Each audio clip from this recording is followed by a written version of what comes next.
can tell her, you can tell her anything. She's a real good listener. You can tell her anything. Yo, what's up? It's your girl, Father Longlegs. This is Daddy T. You know me, Teresa Lee. This is You Can Tell Me Anything. It's the podcast where comedians confess something they want to get off their chest or they've never told anyone. Really, it's loosened up since the pandemic. Now I just talk to people I miss and we get into stuff. So I'm very excited to have on my show today. It's so funny. She has an album out called Father's Day, and you can actually buy earrings that say daddy issues. They're awesome. It is Sofiya Alexandra. Hello. Hey, I'm so happy to be here. Thank you for having me. Yes, I do feel like I've seen you more because of comedy quarantine this year. Like we've like doing this Instagram show. I've like just interact with you more, I feel like, than just seeing you around comedy, which is kind of a funny thing because I know I haven't seen anyone at all, but Yeah, it's kind of wild. Yeah, I totally feel like we've had intimate conversations, even though they were on like Instagram Live in front of strangers. Yeah.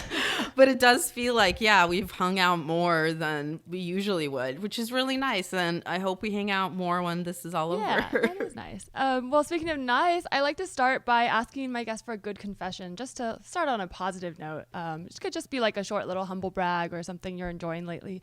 Is there something good you want to confess? Yeah, I guess I've become the lady Seth Rogen because I've really gotten into clay pots lately. Whoa, wait, like making them? Yes. That's so cool. So I don't have like a kiln and I don't throw. I do pinch pots, which you just shape with your hands. That's awesome. And I make little pots for succulents, and I've also made some ring holders that look like tentacles. Whoa. It's been really fun, and I forgot how nice it is to do things without expecting anything out of it. Yeah, like because so much of our creativity as comedians is like, so true. You're being creative, but you have to make sure you're being smart with your creativity because like there's not an infinite amount of time to like, and oh my God, we all need work, and also we all want to like make it, quote unquote. So I feel like it's been really nice and freeing to just be like, this is a pot. That's awesome. I feel like I've heard a lot of that, like people getting into crafts and stuff during quarantine. And I definitely relate to the part where it doesn't have to be good. I'm sure yours are great, but I'm like painting really bad stuff. We talked about this right before this started, but I have an OnlyFans now for kind of that reason, like things that I feel I need to like talk about or get out there that I'm like, this will lower my batting average of funniness. So I need to put it behind a paywall. I love that. Seriously, you weren't like, that's for Patreon. That is for OnlyFans. I just think that's so funny. Most people are like, my most sacred thing that I have to put behind a paywall is my hole. And you're like, oh yeah, that's for me. Well, I just don't think I poetry. can monetize. I mean, I'm truly. I know it sounds silly because I'm not saying it like I'm not hot. I know we were like joking about that, but it's like it's not a skill. Like it's. To me, it's a skill some people have. Then you have to put a lot of time and energy into marketing yourself for your body. And if I were to like, it'd be like an improviser doing stand-up, I feel. Like if I was just like, also look at my naked body, but watch my joke. Like it just feels like kind of cheating the system in a way that doesn't benefit me or my audience. So that's why for me, I call them like brain nudes. Because they are things that I care about, but it's stuff that I'm like, I know I'm supposed to be filtering this. But if you want unfiltered, like, thoughts, they're here. Dude, brain nudes is fucking fire. Do you have like a website or fucking merch or something? Maybe. I have a series on OnlyFans called Emotional Glory Hole, and I read like old diary entries and poems that I've written that are really cringy. But I also feel a need to get it out there. Brain nudes shirt, okay? It's the brain shaped like a butt. Come on. It's all oh my right God, there, that is Teresa. so great. You are the queen of merch. I might, yeah. I don't think brains are very sexy. Not like intelligence, but the squiggly lines of brains to me have always visually me out. But I love that. I love the clay too because I don't know. It's funny that you said Seth Rogen, but I recently started following this lesbian potter on TikTok because she posted like a really thirst trappy one of her like making clay pots, and she's just like staring sultrily into the camera, and it's like The Weeknd's playing, and I feel like that's a genre now. It's just like hot lesbians making clay or making pots. And see, now I'm like mad because like I'm just crying. I'm like a sad bisexual that's exactly when I it. pot. Like, it's She's like, oh, I'm sultry. You are. I'm like, this is a no, I'm compliment. sad. Crying does not. Okay, first of all, I have to say that crying gotta is keep the not clay the wet, opposite first of all. of hot. Okay, it's very hot to be an emotionally three-dimensional person. So I don't discount crying. I mean, I don't think crying itself is hot, but I think being an emotional three-dimensional person is a good thing. I appreciate that, but you know, tears really do have their place in pottery because you have to keep the clay wet or it gets too dry. So you just let the tears flow right into the little pot. Wow, that's so beautiful. You could be like, these are made with my tears. I mean, yo, that's really good marketing. Who's the queen of merch now, Teresa? Oh my God, we should start a brand. Well, Sofiya, before we get into it, I because I started this podcast based on my own experience of going to therapy late and then realizing how wonderful it was to just be able to talk about things openly. I like to ask my guests, like, what is your relationship with therapy? And have you gone? Like, do you like it?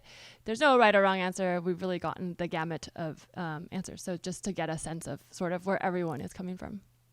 I am definitely in therapy. I'm very proud. Yeah, I love it. Yeah, I've been off and on in therapy since I was, 17 or 18 years old, something like that. When I went to college, my psychology teacher kind of diagnosed me as being bipolar. Your teacher? Yeah. Class? My gosh. Are they allowed to do that? I mean, she wasn't Dang. like, this is what you are. She's like, a lot of what you're saying to me, she was like, gently, sounds like it might be symptoms of bipolar. So you might want to check it out. She wasn't like, yo, I've psychoanalyzed you and like, this is what's up. Like, we were friends. Gotcha. You know? Okay. She's a really nice Were teacher. you a psychology major?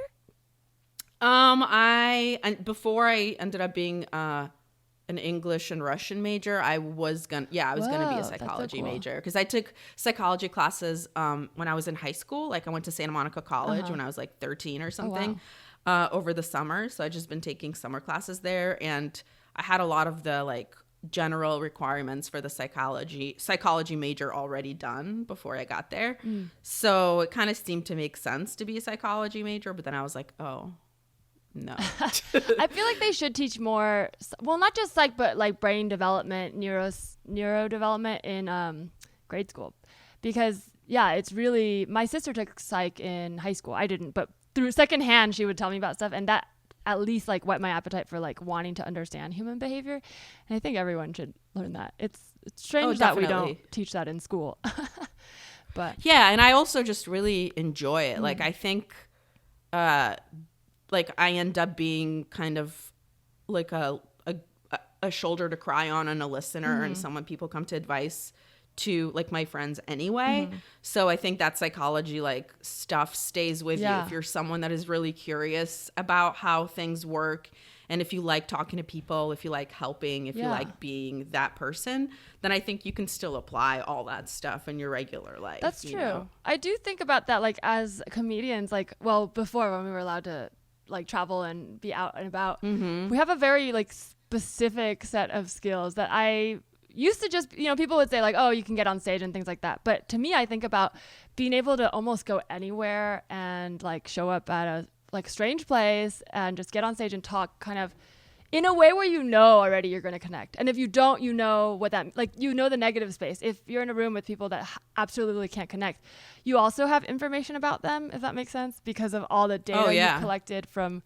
Now it sounds like I'm like collecting data on purpose, but it's just like indirectly by traveling and doing jokes, you have all this data on people's reactions and behaviors and emotions in a way that helps you sort of like live in the world in a more self-aware way. Hopefully. Maybe not all comedians, but. Oh, I 100% agree with that. And I think psychology is like, when people ask like what skills, I guess, well, no one even really asks that. People are like, what's it like to be a woman comedian? Yeah, I'm like faking a good question someone would ask me instead of just like what it's like to be a female comedian. But yeah, if someone would ever have asked me about like what skills are involved in being a good comedian, I feel like so much of what we do is be like different levels of good at a million things, but the things we do end up being really good at are salesmanship. You know, because all you do is sell yourself over and over again. I don't even mean like make flyers and get people to your shows, which is obviously that. I mean just a very simple way of understanding who you are, what your voice is, to be able to sell it to other people. And by sell, I don't mean for money. Yeah. I mean for people to buy your shtick, for people to buy into you. I mean it in that way. You have to have sense of identity. Like even if some people go into characters or whatever, so it might be a false identity and that works too. But you can't just be like, I don't know, it's anything. Because then you're like, what am I looking it's still at? a voice. Yeah. Even if it's a created voice, it's still like who you are in a different way. So I feel like that's a big part of what we do, salesmanship. And then another part is, of course, psychology. Because when you're in a room full of people, you have to be able to not only like what I think is fascinating is figure out the group dynamics for the night, which is like, what is the crowd and what is going to be my relationship with them? And then you have to figure out enough individual dynamics where you can know who you can do crowd work with, know exactly when to engage someone, when to tell them to shut the fuck up. You need to know who needs to be bullied, who actually just needs to be shown a light on for 1 second so they can feel special and then they won't talk anymore because you'll shut them down. Like you need to know how to approach so many different personality types. Not to mention the very like, I mean, this is just talking about like a friendly crowd. What about when you go into a place and you very much know they don't really want you there or you're really unusual for them and, you know how to diffuse that bomb while still being true to yourself and making them have a good time and maybe learn something. Yeah. I mean, those are at least like 10 different jobs I just listed that we did in one night, you know? I know. It sounds like a CIA job. It's kind of funny that you mentioned the going into a room where everyone hates you because as you were saying that, I was thinking like that doesn't happen as often, but I actually almost welcome like the ones where you're like, oh, they're just going to not like me no matter what because for whatever reason they decided or they're having more fun hating the comedians. Sometimes that happens when you're like the audience is having fun hating everyone, and in those times I'm just like it's almost more freeing because I do just like I'm still being myself and doing my jokes and whatever and interacting, but at a certain point you're almost like, oh, I know what buttons to press to get them to enjoy thinking that I'm not having fun. Versus like the worst is to me like I'm gonna use the Bay Area as an example because I grew up there, but they're not all like this, but sometimes you get the audience that thinks they're a good audience and they really pride themselves in being like, I'm a good audience and I'm smart and I know things. And they're like there with their arms crossed, like, impress me. That I didn't get that, but you must be bad at jokes, that kind of thing. That's worse for me. I'd rather have an audience be like, ugh, we don't like you, Asian girl, versus like, I don't know, was that woke? Like, it's like. I feel like totally that is kind of the worst thing about LA audiences is because they're so spoiled with how much good comedy they can see on any given night, that their attitude going into a stand-up show is always impress me. Yeah.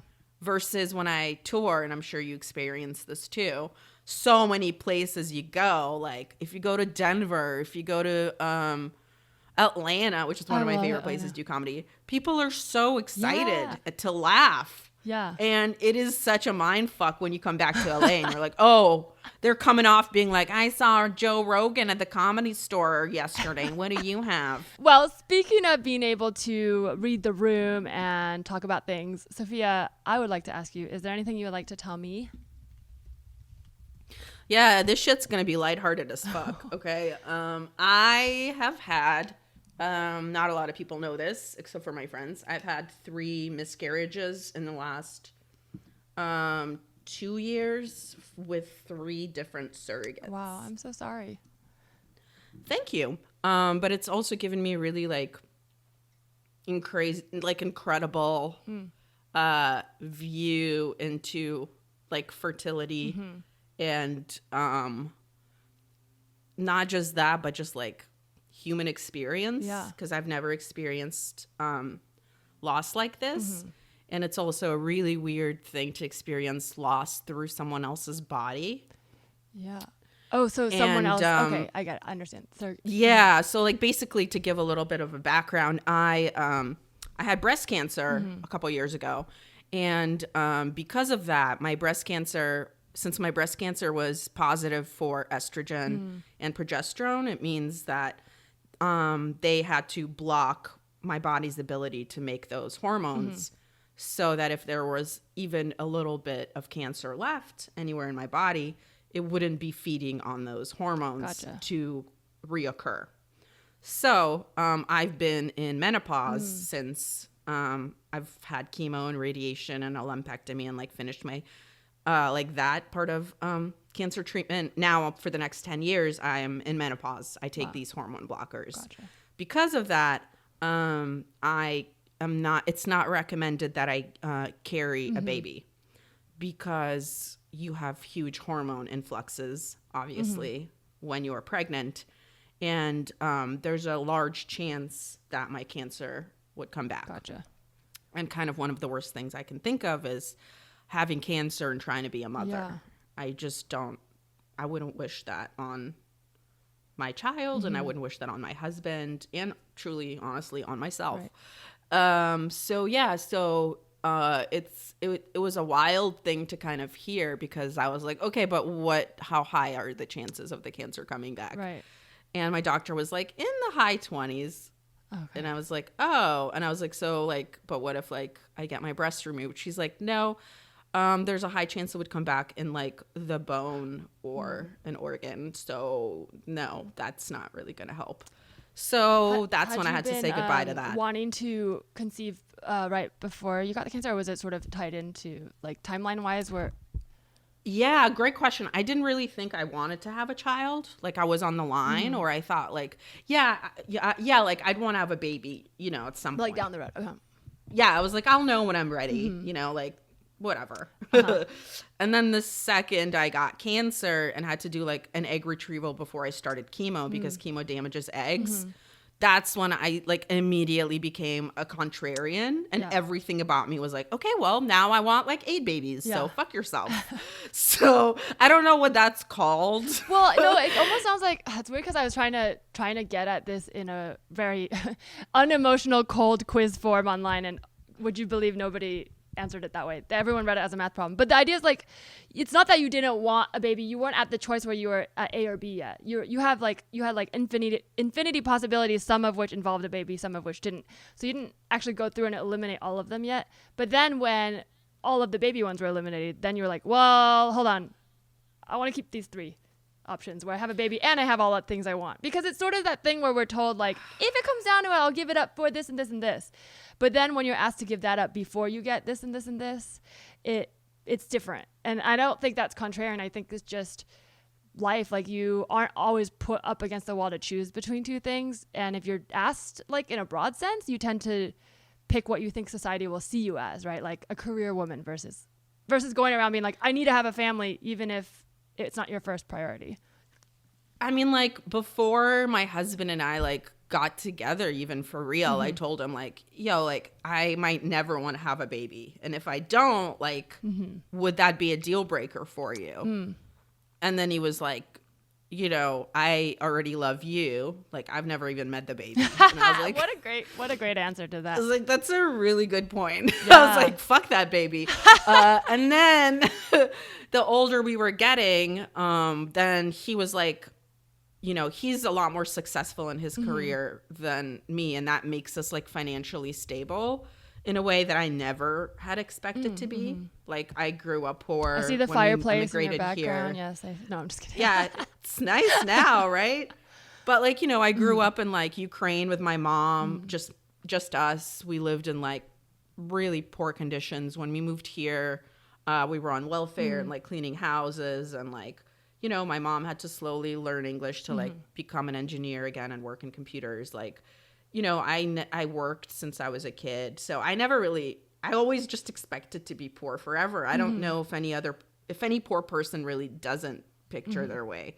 Like, I know you can dream of a life where you're rich, but I don't know if you grew up poor, you really sincerely can picture yourself not being poor. You have to have models. Yeah. It's that weird thing where, cause I see it also I don't know what that looks like at that point. I don't know unless you have the best friend who happened to like do like you can see all the steps. It just becomes this like you're used to what you see, and in the same way, almost like tragically, you get people who are stuck in these like what they consider not doing well, like lower middle, but they have so many resources and there's to really take advantage of everything they have. But because in their own little like bubble, they are at the lowest, they squander those opportunities because they're not really seeing the big picture. But yeah, it's I mean, being poor gets embedded in your brain and body and coded in it in a way where like even when you're not poor, your responses are that of someone who grew up in being poor. So like, you know, I like my husband, like I said, thankfully does a nice like makes a nice living, but anytime I get a ticket on my car or some other like unexpected expense like that, that's my fault. I immediately get covered in sweat and I cry. And that's before, like, I have to tell myself, hey, Sofiya, you know, this is past Sofiya responding. Like, this is, you know, I immediately start calculating how many hours of work that ticket is. Wow. Like $69. I'm like, that's 3.5 hours of fucking work. Okay, fuck. And then I'm like, well, now that means I'm going to have to work. Like, I start doing the math before I can tell myself, you don't need to do the math. You're okay. Yeah, wow. But it's interesting. Encoded, you know? It's especially the way you called it, like past Sofiya, like that is, I feel like you probably do like talk about this in therapy, but like in trauma therapy, there's a lot of talk about like all the ages you've ever been. And it is basically like a trigger response where you go into that pattern and there's nothing wrong with it because that's literally what you knew. And that's probably what kept you like surviving or, you know, through those harsh being conditions. Incredibly careful with your money, never fucking up. All of that is so much pressure, but it is what keeps you not living on the street. That's how you make enough money to survive. Yeah. So then that just gets encoded in you forever. Same with my mom. She still acts like like she's still cleaning houses, you know, like we're still so like weirdly scarred by it. So yeah, so one of the things that's been really weird about like I can't carry my own baby. We're getting a surrogate through an agency to do that. So we've done this now 3 times. Wow. Do you get to meet them? Or I guess you would, right? Or no, is it? Okay. Yes. You kind of like fill out applications that are more like long letters about your family that include like photos and like what's important to you and like what kind of life you want to give the baby. And for the other family, like what kind of life they have, what's important to them. Why they're doing it, you know? So, and then you hopefully choose each other. Like the counselors help you match, but then you kind of have to say yes or no. And then you meet each other and then you make the final decision on like, yes, you know, we'd want to go forward. That does seem like it takes so much just to get to the point where you say yes, that I can see how emotional it is to even like before it's even go time, you're like getting your expectations up, you're looking through profiles, you have to imagine what it's going to be like for the next 9 months with them. So I can really see how that would become very emotional even before you start. Yeah. But so like one of the things that's fucked up about it is like, so we have been able to afford doing being able to have a surrogate carry our child. And we've been able to afford that 3 times. And there's like an insane amount of guilt that comes from it to me when I think about like, oh God, like this would normally be just my misery. Like if my body had the miscarriage, the misery would just be shared by me and like my husband and our family. But now I'm like tainting another person's life with like, you know, sadness that is just tangential and it's only because of money. So you can really go down this like fucking spiral when you think about it like that. First of all, that sounds very stressful. And I also want to say that I can tell you have a lot of empathy because of the way you're talking about how much you feel for the other person. But also that, you know, I think the reality is that everybody makes their own choices and they're adults. So it's not that you should not feel bad for them, but I think everyone gets sure. into I mean, what I they didn't want to trick do for them into their giving me reasons. their So wombs, hopefully but that it helps. does feel fucked. No, I know, yeah. but there it is just a lot feels of fucked up. Yeah, I understand, but I understand that feeling, and I can tell you're very empathetic for thinking about that. But also, yeah, sometimes I wonder because I can tell you're like I know from our talking even on Comedy Quarantine that you really do like put a lot of your action behind your passions. And so I know that like for you, it's not just talking about like, oh, something hard. It's like, I don't know if this makes sense, but that you're someone who like feels empathy in a way that is almost like, even if you're going through something, if someone else is also going through something at that same time, like you'll almost like take on theirs in a way that's more than your thing, if that makes sense. Like in this case, it's like your baby, and you know, it is, nobody would question you being just sad for yourself, but the fact that you're also considering all these other That's people, very kind. I think what my a lot. husband said is, he said, you're too emotional, and then I cried. No, he wasn't blaming Okay, well, me. that's his He wasn't response, and blaming. there's I was other just ways to saying, describe like, that. I don't know. I was talking about how I feel bad for my friend or something, and then he was like, yeah, you know, like you feel things a little, you know, deep. He's like, it's beautiful, but it's also like, you know, you're really emotional. And I was like, what do you mean I'm really emotional? He did not mean it as a in a way. No. I know you didn't mean it like that, but in a way, those are both like, one is the more analytical, like they're both defense mechanisms, right? Like if, like we were talking about the ticket, like if someone does feel emotional but knows that they might just start by using reason and logic. And I don't know if this is like a lighter or more optimistic way of looking at it, but in a way where you're talking about like wanting to become a mother. And a lot of people do want, you know, think about the idea of surrogate. Like, is it the same? You're not spending all that time. But I do think if you had any doubts, like the fact that you feel this much pain for the miscarriage in someone else's body, I think there should not be a shred of doubt that like this is your baby and, you know, you're the mom, because it's this thing you share together and you don't feel disconnected. So I think if anything, you have this testament, like, No, you course, I'm definitely sure do deep in your doubt heart you it. knew Yeah, that, but, because you know, like, you know, people sometimes- get to connect from like day one if it's inside their body. But yeah, you connect in a different way. Yeah, one other thing that's been really hard is like you bond with the women, you know, and then you have to break up with them at the end, essentially. So it's just like, I've been with the same dude for like 15 years, and I just broke up with 3 women I really like. It's so hard. Damn. I'm like, how are your daughters doing? That is- you know, yeah, I'm that's like, a lot. God, I just want to know. It's a lot. So they all already have families, right? Cause this is weird, but when I was in New York in my 20s, I got like the natural nesting urges, like way before I was ready to. I was like literally had maybe just lost my virginity a year ago, whatever. But I started looking up how to be a surrogate because I was trying to game the system, because I was like, I was feeling baby fever, like in a way where I was like, I know this is nature telling me right now I need to have a baby. And I was like, well, what if I like get it over with by like tricking my body and also helping someone? But they always say you have to have successfully given birth, which makes sense because of the risk. But then I realized like, I can't do this. I can't fool my body. I into do thinking I love did it. your like analytical approach to it though, because that's how I approached losing my virginity. So yeah, I mean, I just was like, oh yeah, what do you mean? no, I was like, I don't want to do Just it with to trick your someone I body like, into because like I don't want to, like, it's the first time's gonna be terrible. So I just want to be like good before I do it with somebody like I actually care about. And then I like methodically found the person I wanted and like essentially tricked them into taking my virginity without them knowing. So wow, that is actually the plot of a Oh my Korean God, drama I really? watched, like 10 years ago. Yeah, I mean, it's probably like for many reasons problematic now. Probably was then, but it was way more like of a Farsi kind of tone. But it was like this woman who was like very like, she's like a businesswoman, independent, and very much at the time when like it's still Korea, so they were a little more traditional at the time.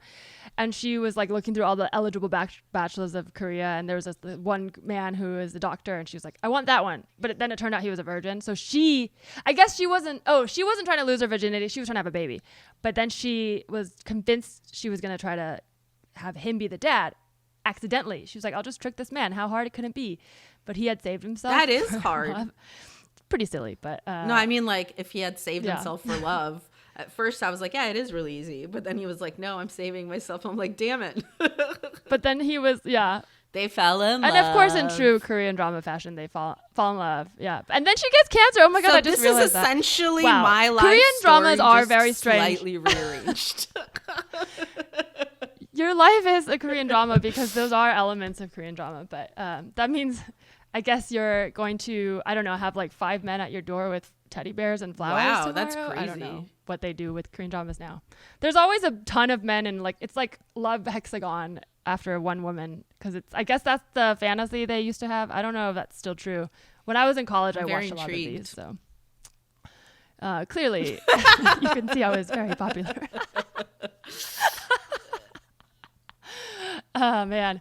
Well, I could tell like this is all still fairly new for you, but I know having gone through 3, like, do you feel like after every time, like, you were talking about like learning stuff, but what has changed for you in terms of like the process? I mean, I can't imagine going through that so many times, but also I know you and how strong you are. So I think anyone who has suffered or feels like they can relate might maybe like your strength can help because I think just knowing you and that you're here, it's like obviously you got through, but it's not easy. So I don't know how that sort of felt on your end. I don't know. I think like one thing that people might think is like you just guard your heart more after each time that you have, a loss.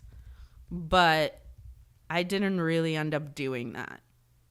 And maybe I'm more sad than someone else, but probably not.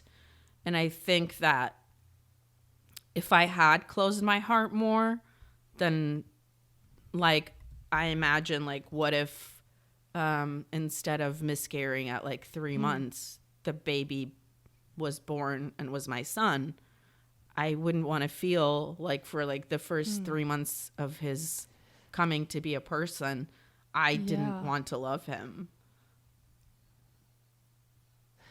Yeah, wow, that's so powerful, but also so true. That's really what love is. It's I mean, I'm like tearing up a bit because thinking about just how hard I don't know if I fully learned it, but I know that's a lesson we're supposed to learn. It's like if you truly want to be in that kind of love, romantic, familial, anything, it's to be fully vulnerable and feel that you can be caught. And then that way when you like if you do fall, you fall, but it's if you aren't actually vulnerable, then you're catching yourself, then it's not the same, if that makes sense. It's like that paradox where I don't know, man.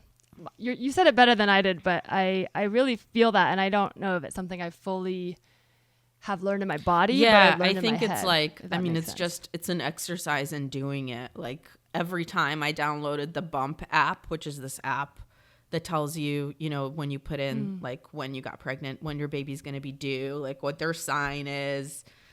Every day it tells you how big they are. It's always in like fruit sizes or like candy. It's like, he's a Reese's Pieces. He's the size of an M on an M&M. Stuff like that. And, and yeah. Aww. So did you know that it was a boy? Or how far along? Yeah. All 3 of them were boys. You know that when you freeze embryos, because that's what we did. And they know the sex, and basically it's weird before they're even born, before they're even anything, you already know they're boys. Wow.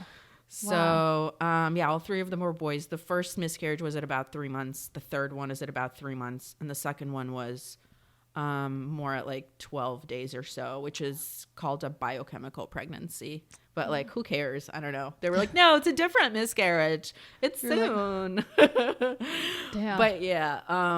But downloading the Bump app, like, and every day looking at it and like thinking about him and just all that stuff, like, yeah, it fucking sucks to delete it.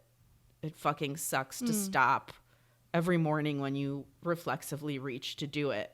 It sucks not to have that ritual. You deeply feel its loss, but at the same time, like, the joy that I got from that is, also really was wonderful. And I know that probably a lot of people wouldn't want to go the route that I'm going. But, I mean, I was really happy to hear 2 of their heartbeats and to have all the little pictures and all that stuff. And I'm going to, keep it all probably forever. So I don't want to feel like there would have been none of those hopes. Of course. So yeah, it sucks. Yeah, of course, because if you had numbed yourself, I mean, during it, and I can tell, like, you truly are feeling this, which is in a way, like, it's so sad, but it's almost like you said, the opposite. If you were to numb yourself and not feel it, that would mean if it had come to term, you would have spent like half of it like tuning out and not caring, which is like, that's the kind of strength to be present, that you're aware of that, because I do think it's very tempting. Like we do this on little levels of things that don't even hurt us as much as something like, I can't imagine losing a baby, but I've done this for stupid things like not texting back fuckboys, it's like to just act like I don't care so that maybe we'll get married and he can be like, wow, remember that was 3 months that you were a real bitch to me? That's really what did it. It's like, huh? Like at what point do you go, wait a minute, maybe the thing shouldn't be the thing if it's so I really admire that you're able to live in your truth, even though it's very hard. No, it's gross, truly, and it's ugly. But you process, right? I mean, I can only imagine that. I don't know what your processing routine is like, but I think this is something that I've learned in trauma therapy. But it's not that the thing itself is like, whenever I'm like, oh, I'm glad I went through this, I don't mean like, thank God it happened.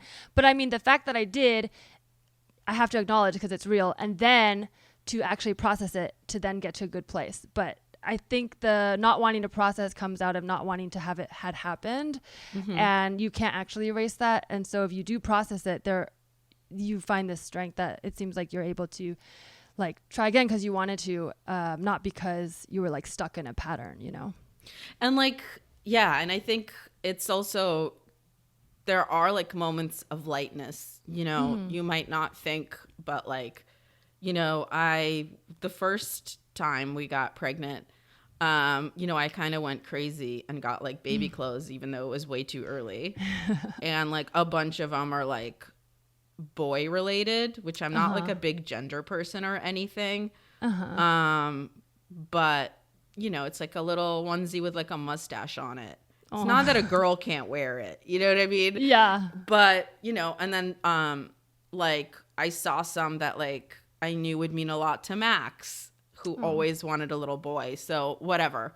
So I bought some stuff that was boy related, despite, normally what, like, I'm not going to dress my baby in baby blue if it's a boy necessarily. That's not my game.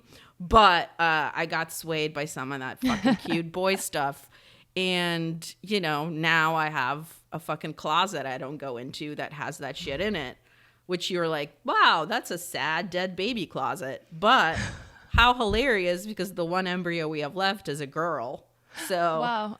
This bitch is going to be rocking mustache shit and I am daddy's favorite son and all of that. Because I'm not getting rid of it. And, again, people might think that's morbid or whatever. To me, a little girl in a mustache is hilarious. So, It's not morbid. People who...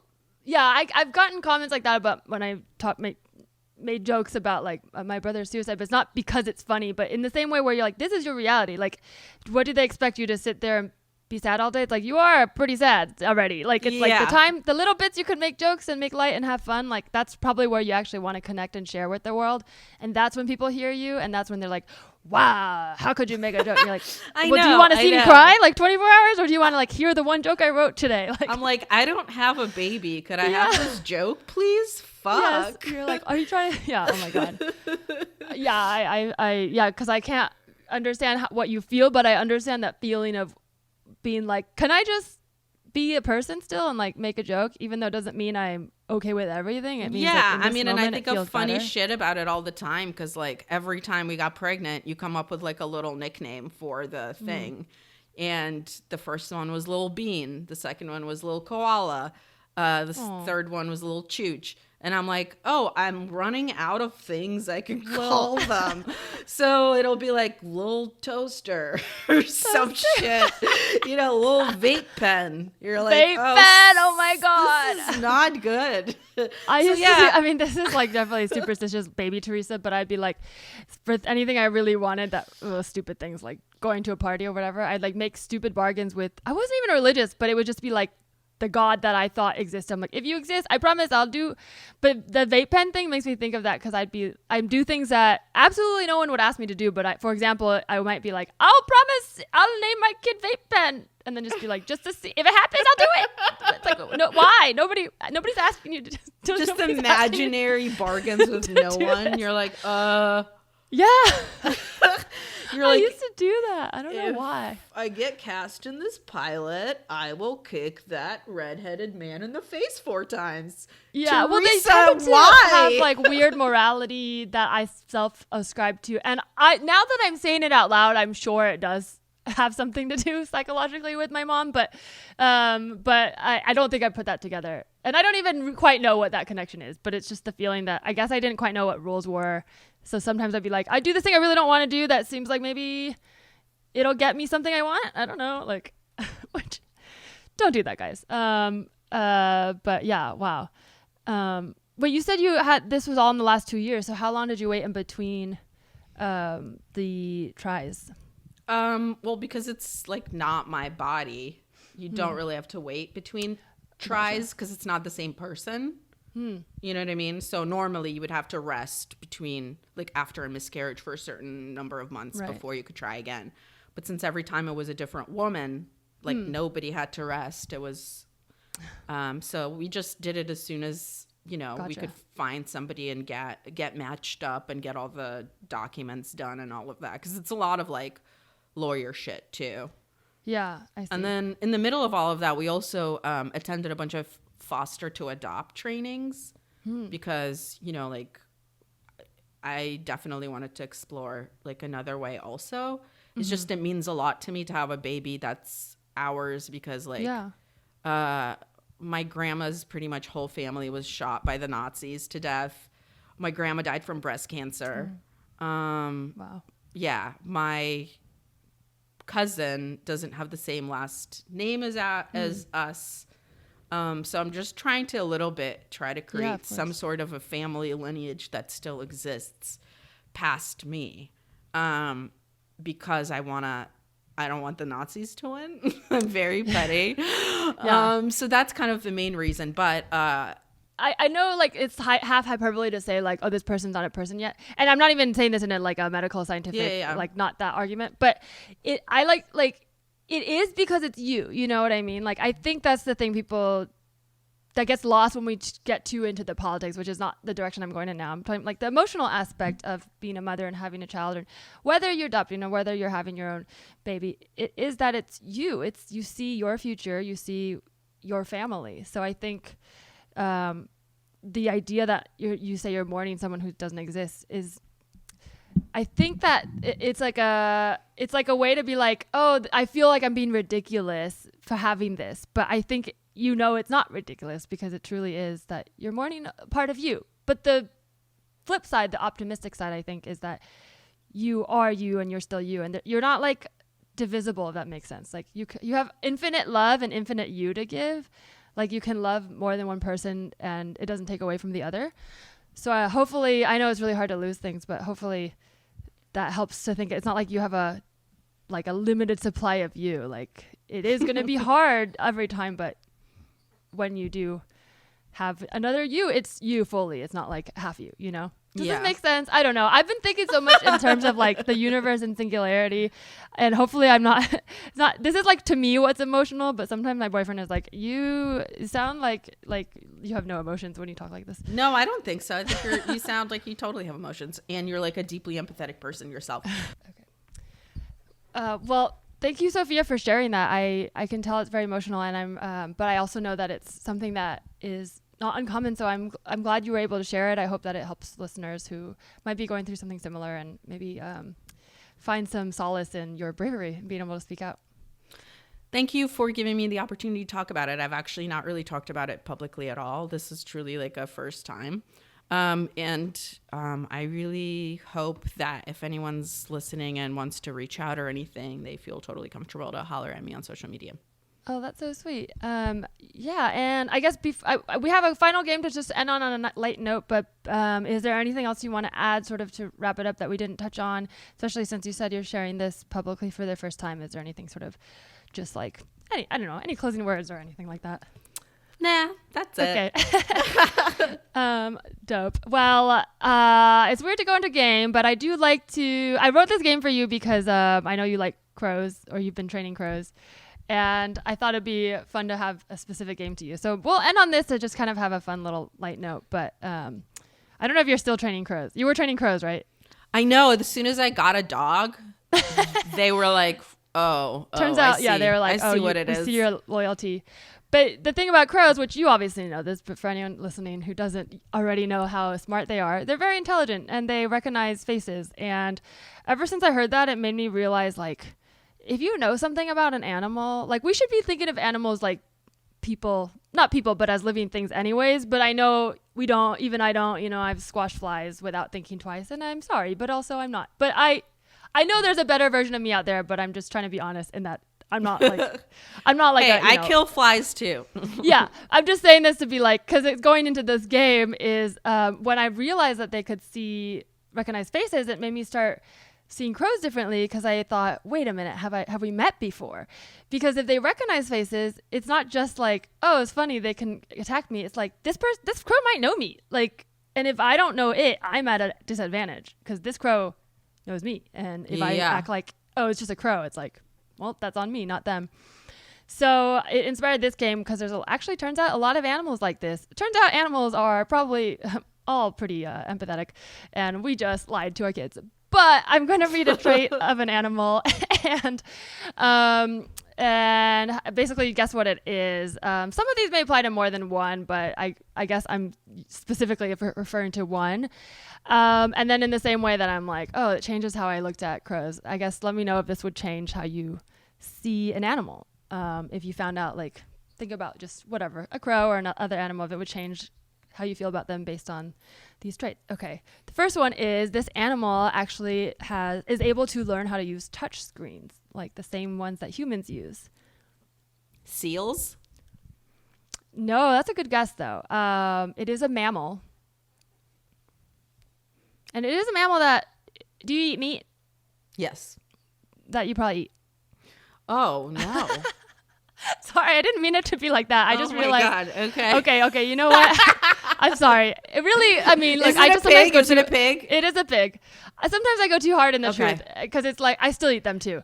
But I didn't mean it like that. I'm sorry. But yes. No, nothing has changed. Nothing has changed. Yeah, but it's, but they can use touch screens. Okay. It would probably change the way I like speak to it in the wild, but I guess if it's already on my plate, I'm going to eat it. Yeah. This animal has gone out of their way to avoid hurting a human, even when it was difficult, such as walking backwards to avoid the human. Wow. That's really polite. Mm-hmm. It's a big animal, if that helps. Like a rhino? No, they charge. Why would they do that? Close, though. You're in the right. But it's not an elephant. It is an elephant. It is? Yeah. Well, because they've also stampeded. They have. I don't know if they're stampeding to intentionally hurt a human. Oh, like not on purpose? I thought that they did it on purpose. I guess. May, but they've also been observed to specifically avoid when they see a human in their path. This is interesting, too, because this makes them more complex. Just like humans go out of their way to kill humans, humans also go out of their way to save humans. Maybe they're not monolithic. Wow. I fucking love elephants. They cry. They sing like mourning songs for their dead. It does make me see them differently. Not that I see them anyway, but if I were to see one, knowing that they're not all just blanket empathetic and not all just blanket vengeful makes me kind of go, oh, depending on how I treat this elephant, it will treat me differently. Like I will be hella polite. Yeah. Always, be like, especially, but there will be like bowing. Yeah. Okay, this one similar, but based on the community of two of them of the same type of animal experience pain together, their pain level actually increases versus if it's individual. Jeez. Are they in the sea? No. Okay. They're small. Do I like them? I don't know. Elephant don't like them in cartoons. Mice? Yeah. I was gonna guess mice, but then I was like, "Why? We would probably know that about mice." But I guess they've tested that when they're like, and it's actually pretty, I guess, shitty that we're doing this to them. But I guess, how much evidence do we need that animals feel pain? I don't know. How much pain are we inflicting on these mice? They're doing like shocks and stuff, and then they show that the level goes up when it's two together versus one by itself. The more I think about it, the so- more I'm like, can we just start from a place where we think they feel and then go backwards? Like, why do we? But also, like, why do we need to know that about the mice? I don't They're know. like, It seems "Oh, like so we can't the even better agree to that. torture you with. Like, It we seems don't like we need can't to even know agree that that fact. humans feel pain. So, you know, it's like, Yeah. come on. Okay, well, I'll end on this final one. This one's a little lighter and it's cute. This animal experiences jealousy, and in this specific case that they found, they used a stuffed animal that looked like this animal, and then they did other objects. But when it was the stuffed animal versus like the human paying attention to the stuffed animal, this animal got way more jealous than when it was like just random objects. Was it a dog? Yes. Yeah. It's a dog. I know. And I've seen this in person too, because my mom once had a little stuffed animal dog in front of her dog, and he went ballistic. Like I think he was like in love with it and wanted to be its friend. But then we put it on a shelf and he kept trying to look at it. And then she got mad that we were like playing with it, and she threw it away because she was like, "You're being mean." Well, she was probably right, but we were like, he likes it. So they feel Sometimes- jealousy. When I pet another dog in front of my dog will like try to get under my hand Ah, because he's like, "Hey, I'm here too." that's I'm my like, hand. That's mine. Like, That's bitch, mine. you didn't even care about me 5 seconds ago. Ah, that's so funny. Oh man, dogs are so cute. We don't deserve them. Nope. Sofiya, where can people follow you, find you, watch your comedy, all of that? You can find me at the Sofiya Sofiya on Twitter and Instagram, and you can find my album Father's Day anywhere that you buy stuff. Please buy it instead of stream it. But if you're broke, you can stream it. Buy Sofiya's album and follow her online, and follow this podcast at Tell Me Anything Pod, and follow me at Larissa T on Twitter and Instagram. Oh, Thank wait. you. I Oh, yes. forgot. Oh, what? Sorry. Yeah. I also have 2 podcasts, one about love and sex Yes. around the world called Private Parts Unknown, and another one about 90 Day Fiancé called 420 Day Yeah, Fiancé. 420 Day Fiance. I So love check that them name. out. With Miles Gray. Yes. Thank you so much, Sofiya. Thanks for having me.